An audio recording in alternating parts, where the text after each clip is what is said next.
hello everybody, and welcome to a special video.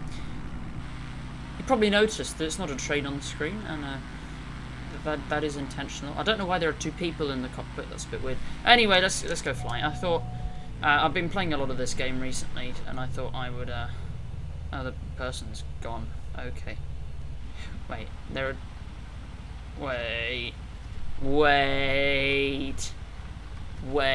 So I'm the person on the right here, and there's no one there. Okay, whatever.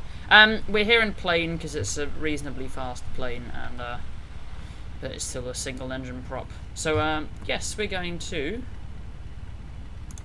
announce ourselves a takeoff, and we are also going to get a map out because we are in rural Australia. We're not in the outback, before anyone asks. Interesting engine arrangement.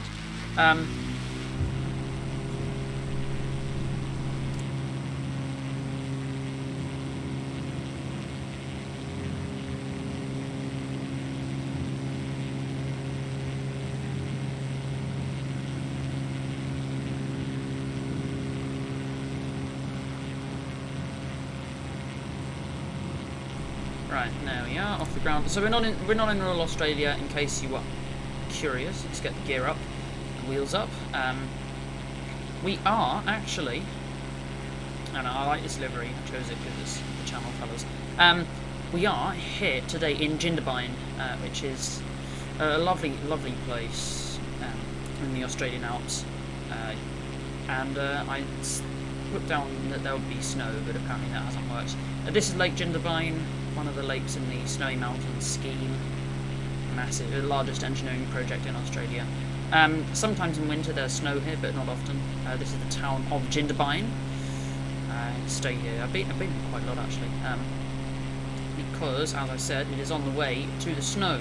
Which, if we turn this way, so if towards our right, if we zoom out on the little map here, we can see we're here in Australia. So this is Sydney. This is Melbourne, this is Canberra, and this is Jindabyne. This is Lake Yukonbean, which has a capacity about 20 times that of Sydney Harbour, and that's Lake Jindabyne there. Today we are going to be flying down over the main range. So you can see there are quite a few people over here.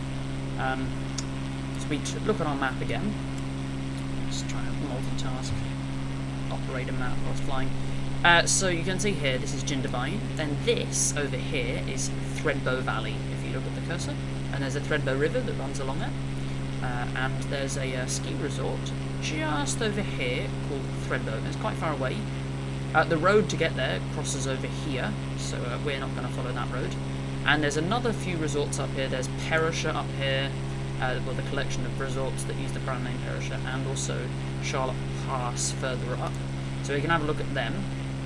But basically, what the hell is that guy flying over there? There's someone flying a thing, and I'm not sure what it is. Oh, it's just he's flying some lights. Okay. Yeah, I've got AI, not only AI traffic, but live player traffic as well. Lovely dogs. So this is.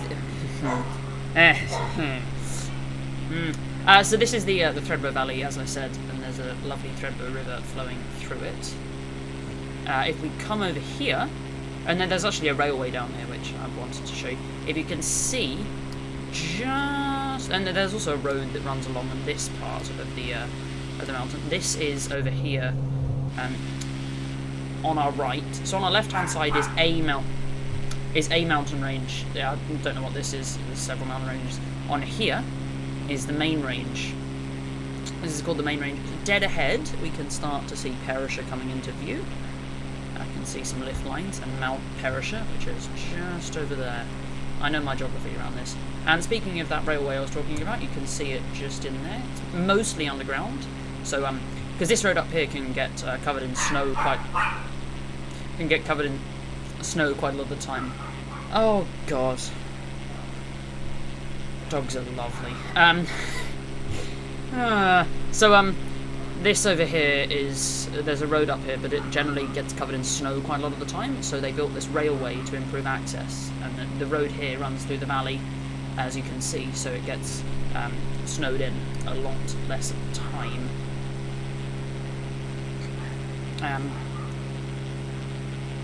So yeah, you can start to see Perish coming into view, and all the way in the back is Mount Kosciuszko, the highest mountain in Australia. So yeah, down here is Bullock's Flat, and just past there is the start of Kosciuszko National Park. So this is Kosciuszko National Park now. And so I said this is the main range. You know, there's a classic Australian mountains. It's a tabletop, so there's a valley, and then there's just a table. Which is interesting, and it's the rivers that cut it through. Because originally it was all very high up, and it was the rivers that cut everything through. I don't know why I'm teaching YouTube a geography lesson. But you can see here, this is the, it's a massive ski resort. It's the largest in the Southern Hemisphere, actually, and surprise, a genuine surprise, it's in Australia, which isn't generally known for its ski resorts. It's owned by Vail, if you've been to Vail, and yeah, so there's one little resort over here, then another resort over here, then there's another one in the back. It's very complicated. Normally, of course, there's snow here, but they all go under the brand name Perisher. Here is Mount Perisher up here, as I said, and I'll try and give you guys a basic tour of the mountains. This is the heart of the Snowy Mountains. This is the highest peaks in Australia. Some of the, at least. Absolutely fantastic. So yeah. You can see some of the lift lines as well. I don't think they've actually modelled any of the lifts, and why would they? It's not that exciting. 18 massive car parks down there. This one, I said it's a resort, but it's more just a hotel with some smaller buildings around it, considering its size. And I'm going to take you down to Thredbo Resort and Charlotte Pass as well. So the road down here on the left is closed in winter because it's completely covered in snow. Yeah, this is Mount Perisher, what the valley is named after. And over here on our right we've got Mount Kosciuszko over here, and Mount Stillwell, I think, there. Just recenter the camera. And the valley now way off to our left. So he's now coming in to see Charlotte Pass over here. Actually, I think this is Mount Stillwell. It's hard to tell because they're all more or less just mountains with not that much. And this is Perisher Valley. It's a much smaller valley than Thredbo Valley, as you can see. That's why Thredbo has the largest elevation gain out of the two. It's a lot. You can go. Got a lot on the left in case you're interested. But yes, it's absolutely beautiful. This area. It's one of the most diverse landscapes and ecosystems in the world. So yeah, this is Charlotte Pass over here. Originally, there used to be the longest chairlift in the world from Charlotte Pass to Thredbo, which was interesting to say the least. Yeah, this is Charlotte Pass. It's a lot smaller. And if we follow the road, this road over here, we can see that it winds for a very long time. We get over here, this is the furthest you can get, but then it continues over here. It's still one road. And in winter, people ski all the way across here. It's just miles and miles of barren plains. I mean, why wouldn't you? There's got, you know, this part of the main range in Australia receives more snowfall in a season than all of Switzerland, than the average across all of Switzerland, and I think that's mind-boggling. The problem is, this is up on the main range, and it's really flat, so not a lot of it gets into the resorts. So a lot of the snow from the resorts is actually, a lot of the good snow, the natural snow, is actually wind-blown, which is interesting. So yeah, and the road keeps winding across, and now hit the tree line. Keeps winding across. Keeps winding across. And up here, we get to a place called Rawson Pass. Now, I'll throttle off here, just so we can get a bit of a better view. So eventually the road keeps climbing. Until the 70s, you could drive all the way up here, and then they realised, hang on, that's probably bad for the environment, which it is. But it's still kept in driving condition for the fire service and such. But it's a fully fledged walking track, although most people who hike to the top of Mount Kosciuszko, which is just over here, by the way, this is highest mountain in Australia, which I've been to the top of. That over there, if you follow my cursor, is the highest public toilet in Australia, because a lot of people used to walk around here, a lot of people. So yes, this is the highest mountain in Australia. I'll just throttle back up again. It's got a trig point on top. It's very cool. And then you can see everything gets a little bit lower over there, and then that's across the border to Victoria. There's a big lake in here. Well, not a super big, but there is a lake in here. I've forgotten what it's called. I think it might be Lake Cabramatta or something. You can see along here there's this little back strip, and those are the boardwalks. Boardwalks to protect the ecosystem. And those boardwalks come all the way along to Thredbo, which is the resort I know the most about. And then across here as well, so this is the main range, if I said. This part along here is the main range, separated, and then here's the Perisher Valley. Oh dear. And then this part over here is the Ramshead Range. And so over here you can see that's that's the highest chairlift in Thredbo. There's a T-bar that comes up here, up to this area, and another T-bar across there, and another chairlift that's decommissioned over there as well. And this is the Ramshead Range, so this is North Ramshead. Oh god, I think. If I zoom the camera out. And then this is the Ram's Head, all the way over here. And then Dead Horse Gap is right the way down here. There's a place called Dead Horse Gap. And that is all the way down here.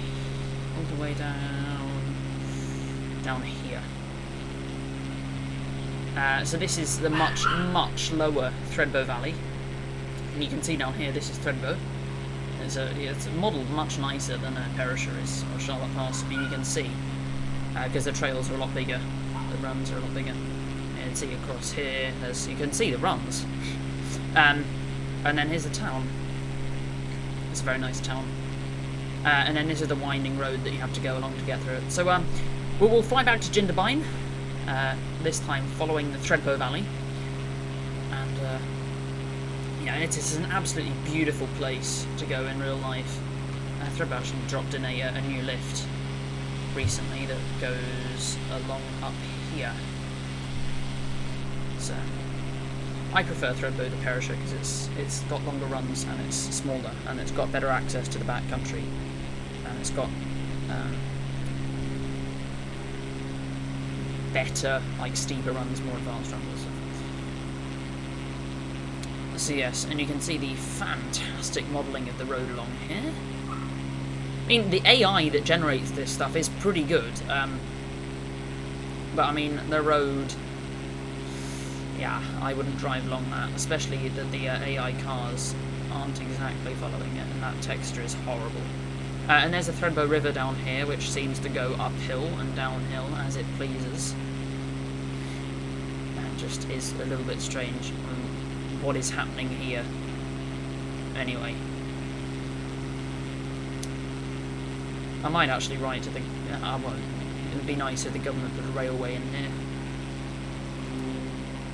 Hello, computer. Look back at your memories. Actually, that might be a memory of when I went skiing. Seems about the right time frame.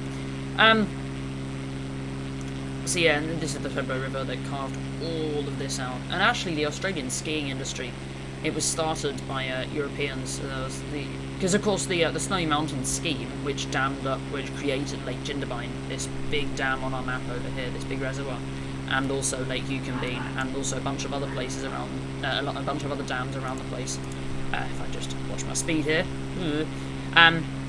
That was a massive project, largest engineering project in Australian history, and it brought in so many refugees from other countries to work on, not refugees, engineers, but also some refugees to work on the scheme of hydroelectric dams, etc. And in total, there are 100,000 people who came over to build these 20 or so dams. And a lot of them were European, many of whom were Austrian, German, Swiss, French, Italian, and they thought, this is a fantastic place to build some ski resorts, so let's build some ski resorts. So you can see here, normally the road would continue off and up the hill to our right-hand side. Normally the road would continue up this side of the valley. And this is the railway station as well, down here. It's very big. In fact, we will follow the road, because we kind of flew along the first part of the Thredbo Valley. And this is Lake Krakenbach Resort. There's this Krakenbach's actually in Thredbo, but they call this whole area Krakenbach for some strange reason. So yeah, and this is the road. I've lost. Yeah, there it is. And that basically follows, comes around. Let's hop in the cockpit and see what's happening in here. So the road comes around, all the way around, and yeah, you've been doing a lot of low altitude flying, because I'll stick up the cockpit before it starts yelling at me. 500, 400, 300, 200, 100.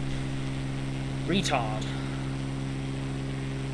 And then the road descends off the other side of the mountain, on the other side of the range, and it continues along here. This is a really flat area along here, and already we're down 3,000 feet.